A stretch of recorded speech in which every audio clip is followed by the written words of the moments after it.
Assalamualaikum warahmatullahi wabarakatuh. Nama saya Nadia Nur Aulia Firdausya dari Prodi Hubungan Internasional semester 2 di Universitas Peradaban Bumiayu.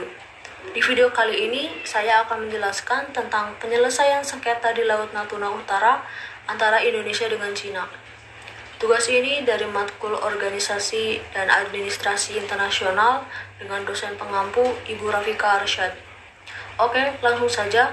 Yang pertama, terjadinya perebutan wilayah disebabkan karena tidak jelasnya batas-batas antar negara yang saling berdekatan, baik itu batas wilayah ataupun batas landas kontinen, di antara negara-negara yang bersengketa. Dalam kawasan Laut Cina, terdapat beberapa pulau. Pulau-pulau tersebut bernama Paracel, Spratly, Kepulauan Masalesville, dan Pulau Ratas. Laut Natuna Utara merupakan laut yang memiliki potensi yang luar biasa dan berada di wilayah Asia Tenggara, di mana di sana terdapat banyak kekayaan alam dan mineral yang bermanfaat bagi negara-negara di sekitarnya. Kini, Laut Natuna Utara menjadi sebuah persengketaan antara negara-negara di Asia Tenggara. Negara Cina sebagai pemilik kedaulatan wilayah laut tersebut berdasarkan historisnya. Pada tahun 2011, negara Filipina mengajukan gugatan Laut Natuna Utara ke Pengadilan Arbitrase di Den Haag, Belanda. Akan tetapi, mendengar gugatan tersebut dari negara Filipina, negara Cina tidak bisa menolak gugatan itu, dan akhirnya Pengadilan Arbitrase memutuskan bahwa Filipina memenangi gugatan dan Cina kalah dalam gugatan tersebut. 6 tahun kemudian, pada tahun 2017, muncul sengketa baru di Laut Natuna Utara, di mana negara Indonesia mengklaim wilayah laut tersebut sebagai wilayahnya dan mengganti nama menjadi Laut Natuna Utara.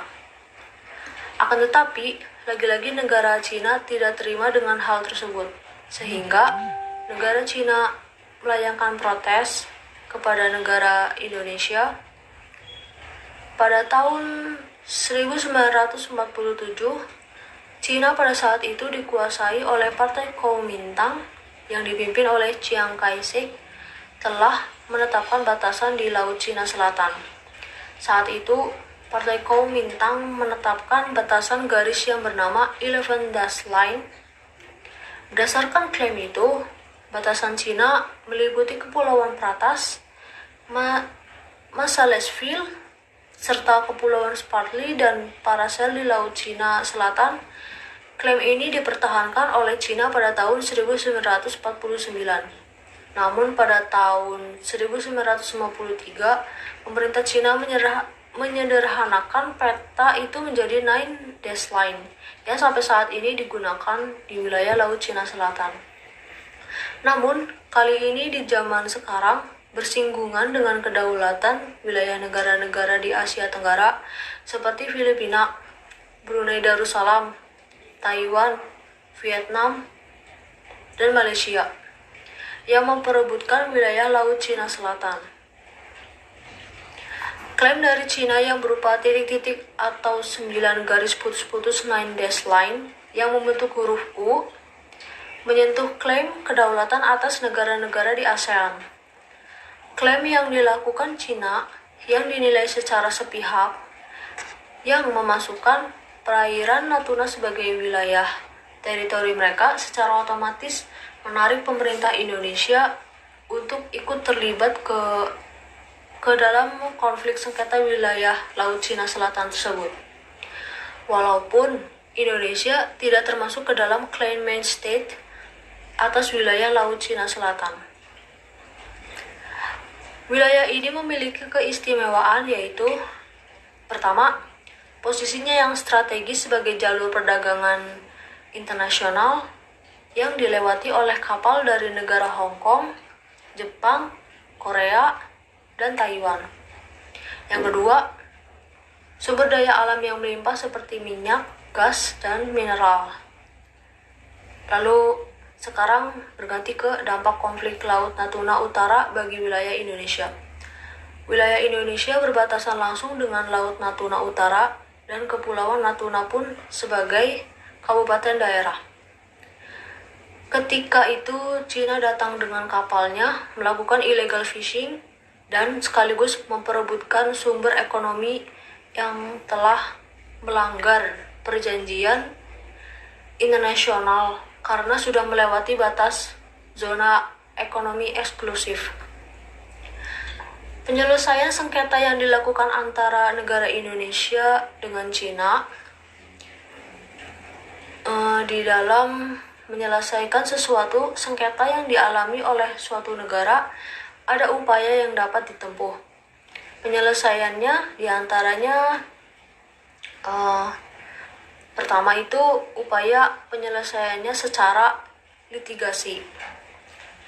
Yang kedua, upaya penyelesaian yang dilakukan dalam pengadilan dengan menghadapkan secara langsung kedua belah pihak yang bersengketa, yang mana masing-masing memiliki kesempatan untuk mengajukan gugatan dan bantahan. Lalu yang ketiga, upaya non-litigasi. Yang keempat, upaya secara non-litigasi adalah suatu upaya penyelesaian yang sering disebut juga alternatif penyelesaian sengketa. Berkaitan dengan sengketa yang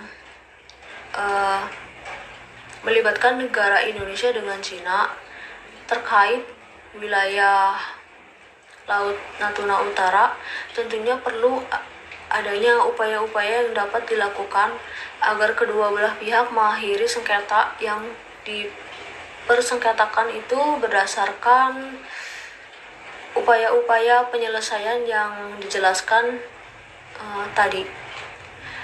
Sebagai wilayah dan konflik dari Laut Natuna Utara, segala hal bisa membuat persoalan menjadi panas atau tegang, tak terkecuali urusan mengenai sebuah penamaan, yang mana pemerintah Indonesia mengubah nama Laut Cina Selatan menjadi Laut Natuna Utara, yang berada di sebelah utara Kepulauan Natuna, Provinsi Kepulauan Riau. Perubahan nama ini merupakan kegiatan serangkaian dari perencanaan dan proses tahun 2016 lalu.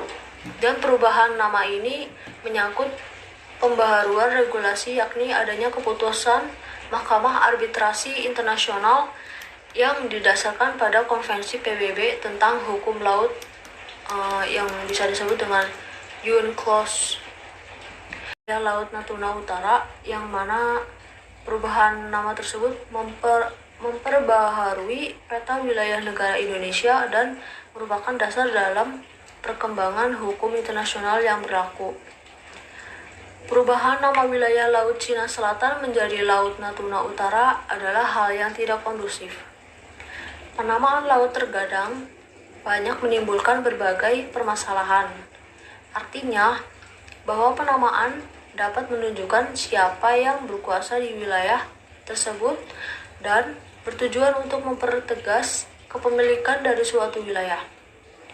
Jadi, kesimpulannya adalah penyelesaian sengketa Laut Natuna Utara yang dilakukan antara negara Indonesia dengan negara Cina, yaitu dengan upaya mediasi adanya tokoh ketiga sebagai mediator atau penengah, yaitu Mahkamah Internasional yang bersifat netral, tidak memihak siapapun dalam penyelesaian masalah ini. Tetapi masih dirasa kurang efektif di dalam penyelesaiannya karena masing-masing negara, baik negara Indonesia dan negara Cina, tentu mempunyai pandangan atau perspektif yang berbeda di antara keduanya. Artinya bahwa masing-masing negara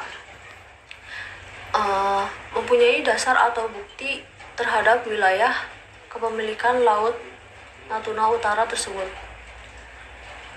Oleh karena itu, ada saran yaitu dengan cara negara Indonesia melakukan pembatasan atau memperketat para pekerja asing, khususnya para pekerja dari negara Cina. Dengan adanya pembatasan tersebut, pasar Cina akan mengalami penghambatan atau masalah dikarenakan Indonesia menjadi suatu pemasok atau memberikan bahan dasar untuk Cina. Sehingga kepentingan-kepentingan tersebut tidak menjadi pelanggaran atau bahkan dapat merusak kepentingan publik atau kepentingan negara. Cukup sekian dari saya. Apabila masih terdapat salah kata dalam penyampaian, saya mohon maaf. Terima kasih. Wassalamualaikum warahmatullahi wabarakatuh.